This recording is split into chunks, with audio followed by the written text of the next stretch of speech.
Welcome to the Fantasy Football Profit Podcast, hosted by Craig Phillips and Jeff Torrey. Visit us at fantasyfootballprofit.com. And now your hosts, Craig and Jeff. Welcome everyone to the Fantasy Football Profit Podcast. I'm Craig Phillips, joined as always by Jeff Torrey.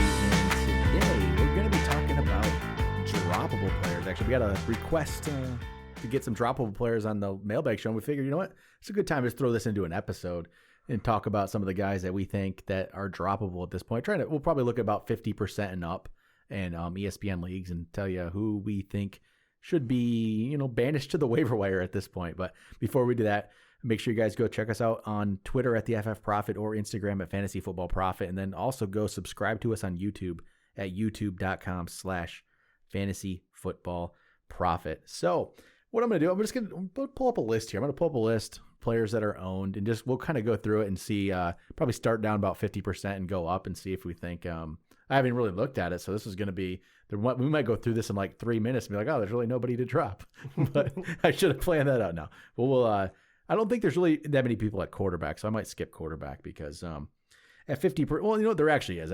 Quarterback's not as big of a deal, but at 50% up at quarterback, you got like Gardner Minshew, who I'm completely fine if you drop. So there's one for you right there.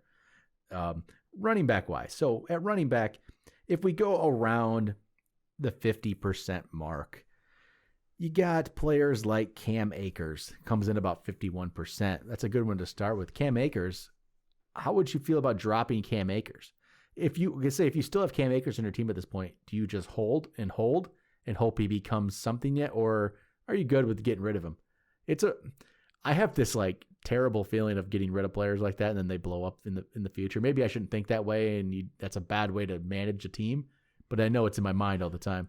Yeah, I get it. I think with Cam Akers, I think you have to make the distinction, right? If you need that spot for someone else and you can't just hold on to him to find out if he's going to be useful for a keeper or something of that nature, then 100% Cam Akers is droppable. I know that he missed a few games, but hey, he has not been that good in the limited time we've seen him. And hey, there's like 3 guys there that they keep rotating through. That Rams offense is tough to decide. So Cam Akers would be droppable. But I do get your point, because at what point are they going to try to force him into the lead back role? And if you are in a keeper league, what if he does blow up in the last 4 weeks or so and you could keep him for next to nothing? I don't know, but in my view, I think he is droppable. What about you? I guess if you need the spot, he is, but you'd have to be desperate, I guess. And in a desperate situation, I hate getting rid of him because I don't know what he is yet. I'd rather keep. I'm going to lean on keeping him for a couple more weeks. I'm going to lean that way unless you absolutely need the spot, but I'll lean towards keeping him. I want to see what he is. I think there's something there. Another similar vein here. Next player, rookie, J.K. Dobbins. He's 53% owned. I think I'm definitely going to lean towards the side of keeping J.K. Dobbins, especially with the Mark Ingram injury. We don't know how long that's going to be and how that's going to play out. Because, can you really – is Gus Edwards really going to play ahead of J.K. Dobbins? Like, is that truly going to happen if Ingram's out? I can't imagine, but even if it does, if there's only 2 of them, we say that, but they'll probably slide, the 4th running back up. I would think that if an injury does occur, J.K. Dobbins' stock rises pretty heavily. So I can understand keeping him, but the numbers, once again, if you desperately needed it, I understand it, but you probably won't get him back because I'm assuming someone will scoop him up. So on this one, I'm a little more towards keeping him. Yeah. But in that same vein of like you're banking on something happening, or that you're going to see something by the end of the year. But yeah, I don't expect the numbers to get better if Ingram and if things stay the same. Here's an interesting one. Josh Kelly, 55% owned. So Austin Eckler, the latest word was saying they think he'll be back later rather than sooner, which isn't great. So Josh Kelly, just in that regard alone, you feel like you probably have to keep him just because of the Eckler injury? Are you leaning that way? I think it might be. I don't know. Here's the last games for Josh Kelly, though. So in week 5, 11 carries for 29 yards. Okay, and only 1 catch for 9. So 11 carries for 29, 1 catch for 9. The week before, 9 carries for 7 yards. He did have 3 catches for 26 there. The week before, 8 carries for 43, 2 catches for 9 in that game. The week before, 23 carries for 64 yards, 2 catches for 49, so that was better. And then the game before, 12 for 60. It's not great. No. He did his best work in week 1 and 2, and that was when Eckler was still around. Uh-huh. I mean, Justin Jackson seems to be the guy that's trending in the right direction, not Joshua Kelly. And even him, I mean, I have major worries about it.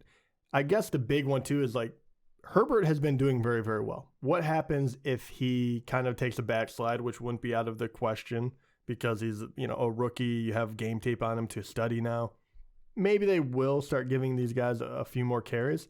But between the two of them, I am completely lost. If I had a different route to go, I would take it.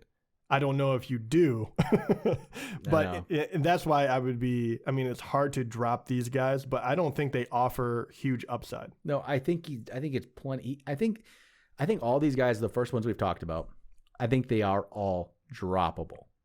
But I also see the upside on keeping them. It's one of those where I see why you can keep them on your team.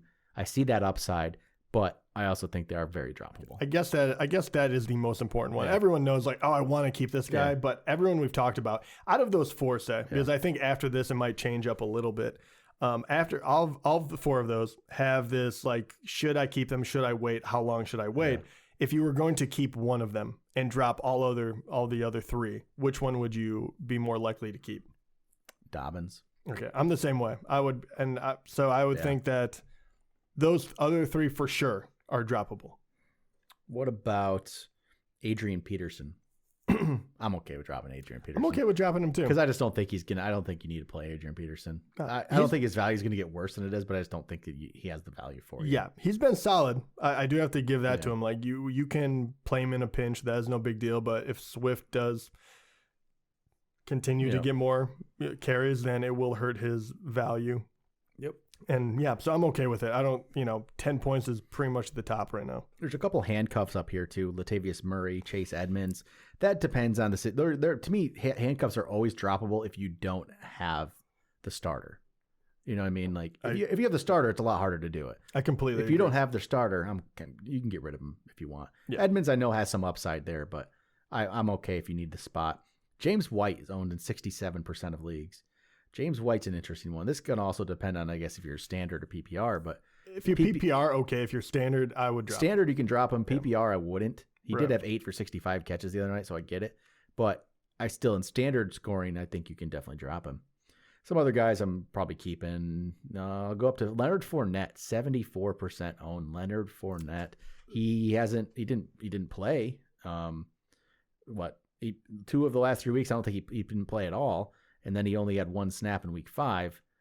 This is a tough one because is it because of health or what? But I think you can drop him because I think Ronald Jones is taking a stranglehold on that job. Yeah, I agree. I never thought I would say this, but Rojo has been playing so well that I think even when Leonard Fournette is healthy enough to play, that I don't know what kind of role that would be, because I think you have to give Ronald Jones the benefit of the doubt. You have to continue to give him the bulk of the load because that is how he's been able to produce, and they've been winning because of that. So, yeah, I would be okay with dropping Fournette. Never thought I would say that in the beginning of the year. I think everybody else above the list, above that level, you're keeping. I don't really see a scenario where you're dropping anybody else, honestly. Devin Singletary? No. Yeah, I wish I could say drop, but no, we were just very upset with him. Yep. No, what about the... Well, okay. Yeah, it's pretty much... Madison is... you just can't yet until you know what happened, what's going to go on with Cook. Sure. The only other one would be Jerick McKinnon. Which, with Mostert now out for who knows how long again, I think you can't. At this point, I think McKinnon stays. I think that's where we're at. Yep. Okay. Wide receiver wise, so got some rookies here above 50%. T. Higgins, Henry Ruggs. I don't like dropping any of those, but again, I'll say this again. I think they are droppable if you need this. If you absolutely, this is the worst of your bench, and you need to pick up a position player, a different position. Like, if you need a quarterback for the week, and T. Higgins or Henry Ruggs are the worst player on your bench, and you have a bye week at your quarterback, and you can't drop your quarterback, then I get it, right? You do it then, but I would rather not drop them, to be honest. So I don't know if you're probably same kind of boat there. I'm guessing I'm in the same boat.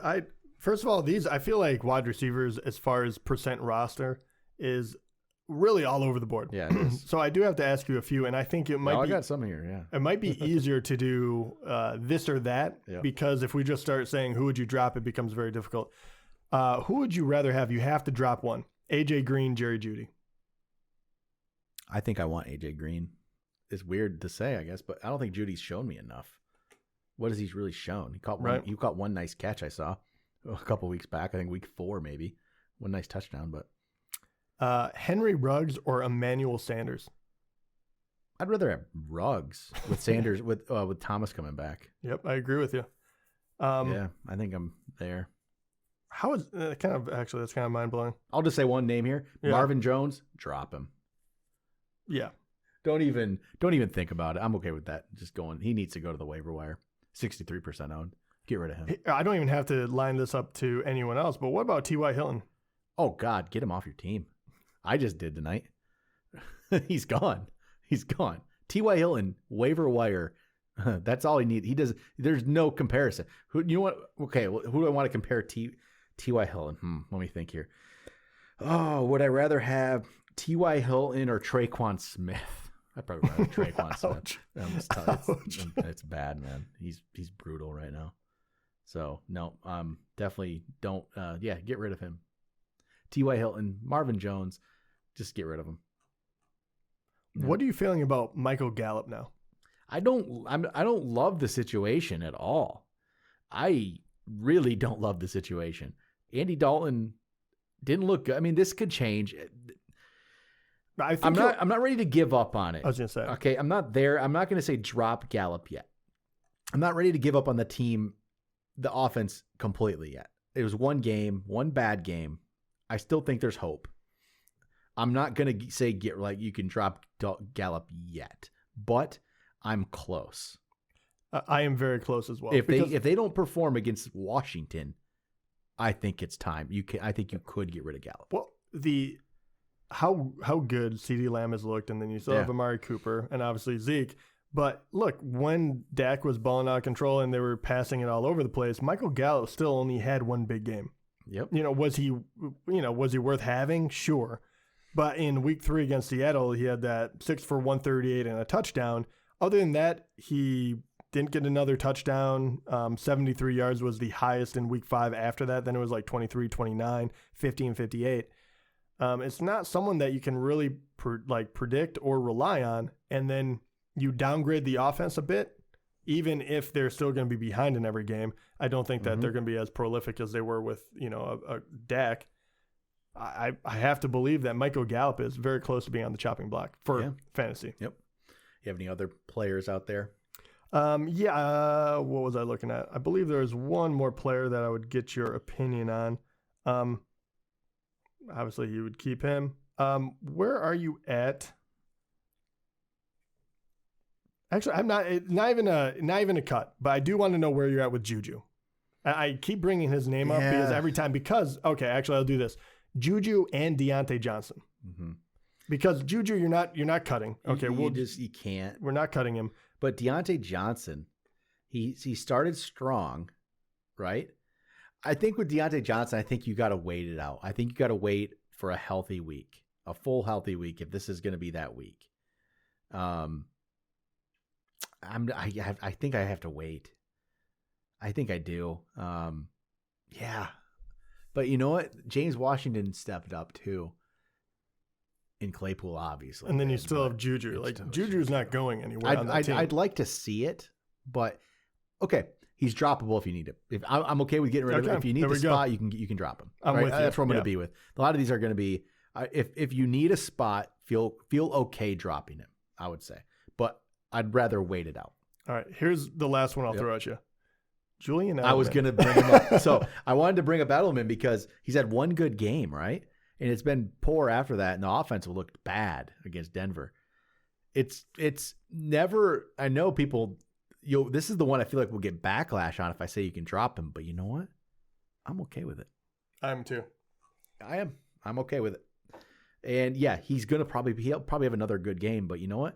It's so inconsistent and unreliable that I don't really want to deal with it. Dude, the game against Seattle was mind-blowing. The fact that he could go for 179 yards is really crazy. It does bother me that he wasn't able to get in the end zone. Yep. I mean, it's a lot of short passes, and they've not yet been able to duplicate that. Yep. And, I know Cam was out and, all of that stuff, but still, I don't like the way it's going. If you can't trade him, I'm completely fine with dropping him. Yep. All right. You got any tight ends? We'll throw out tight ends real quick before we end this thing. There might be a couple guys I was going to here. say, what tight end is not droppable? So I know a lot of them are. So I'll just throw out Zach Ertz. So Zach Ertz with the injury, 3 to 4 week thing here. Would you drop him? Would you feel okay dropping Zach Ertz? I'll say this. He was dropped in our league tonight. So. Yeah, I actually am okay with it. Yeah. If it's like a 4 week thing. I'm not sure if my hand would be shaking as I did it, because I'd be like, this is the dumbest thing ever. But he hasn't been very good. If you're going to be gone for a month, you haven't been good already. And Goddard is coming back at some point too. As long as my information is not completely off the wall. He should be. He should be coming off of IR soon. And he was already better than him before. I'm okay with it. Yep. Yeah, a lot of the other tight ends are droppable. I'll say that. A lot of these players, these lower levels are. Tyler Higbee, droppable. To me. Higbee, Hooper, Hurst. I think all those guys, right? Like, you don't have to if they're your second tight end. Yeah, you're fine getting rid of them. If they're your second, don't keep a second tight end. Yeah. Or if I'm fine with dropping those guys. Pretty much everyone down there. Ebron, even Gesicki, I like his upside, but now he's up and down already, and then you throw Tua into the mix. Because a lot of this will be dependent on if you've you have another tight end that kind of emerged. I don't know who emerged, but if you just can feel like you can get rid of a guy, you get rid of him if you don't need him. Evan Ingram, I'm okay with dropping him. I'm okay with dropping pretty much every tight end except like the top guys, Kelsey, Kittle, Andrews, Waller. I don't want to drop those guys, obviously. I'll be honest. After that, even Hunter Henry, like, there's a lot of guys I'd be okay with getting rid of if you, for some reason, needed to. I wouldn't get rid of Hunter Henry. No, but I mean, if it depends on the situation. Sure. Like in I don't know. I don't honestly know what that situation is. Well, here's a question. This is a real life scenario that I know a lot of people are going to be going through, right? So take me, for example, this week, because of the way buys and everything go, I have, say, 4 different positions I have to fill, right? And a lot of those would be like kicker, QB, things that I don't hold 2 of. Yep. So I have to do that, and say tight end is one of them. Hunter Henry is my tight end. I have to replace him. I also have to replace a few others so I don't have any bench spots. Yep. Would you get rid of a wide receiver that you kind of like, or would you take the chance that Hunter Henry would not be there when you come back to get him? And say you're replacing him with okay, that's the key. Say you're replacing him with Higbee or Hooper. And I know you're not a big fan of either of them, so I think I'm okay with that. And you're still okay with it. All right. Because I think Henry is a player who I think we have always, we've done it on this show for years, and I think in general fantasy has done it, is we keep waiting for him to become that guy, and he hasn't really done it, so I honestly think I would be okay if you got and I don't love like the Hooper, Higbee, Hurst level player, but Gronk level play, even maybe I would do it. And I think if you didn't want to get rid of the other positions, I think I wouldn't feel great about it, but I would do it and I would feel okay about it. I'll say that, Right. That's where I think it's honestly the top guys are. Yeah, tight end's just different. So, but all right, good on droppable players. It's always tough. It's tough to drop players you drafted and had high hopes for. I get it. It always is. I know this is such a weird one too. I would take it a little bit deeper actually, and I'm gonna go to kicker because I know people are actually going to be wondering about this. What kickers would you not drop? Would you grab a streamer and hold on to the other kicker, or are you automatically kicking that guy off? Is it like the top 3, top 5? How do you deal with kickers when you have to deal with the bye week? You know what? Normally I would have said there would have been a few of them before. Justin Tucker. I don't drop Justin Tucker. Honestly, after Justin Tucker, it's tough. I guess, again, if this is a situation where if you have a bench player that's crap, you can get rid of that. Don't get rid of some of these guys at the top. I don't want to get rid of Justin Tucker at all. I know the other guys who are near the top of the list so far this year, like a Jason Sanders has been, putting up points. Rodrigo Blankenship's been putting up points. Those kind of guys. Young Ho Koo, has been putting up points, right? You don't necessarily want to get rid of those guys, but I think I'd be okay with it. Harrison Butker has not been putting up very good points, and he cost me a freaking game the other night. Him and Mike McCarthy, morons. Yeah, I'd drop Harrison Butker. Idiot. Yeah, well, all right, that's one. So you pretty much have one person that you wouldn't drop. You just wouldn't get rid of Justin Tucker. I'd fire Mike McCarthy if I could. There we go. That as well. If they give you the ability to fire. Still bitter. No. I thought I got over that.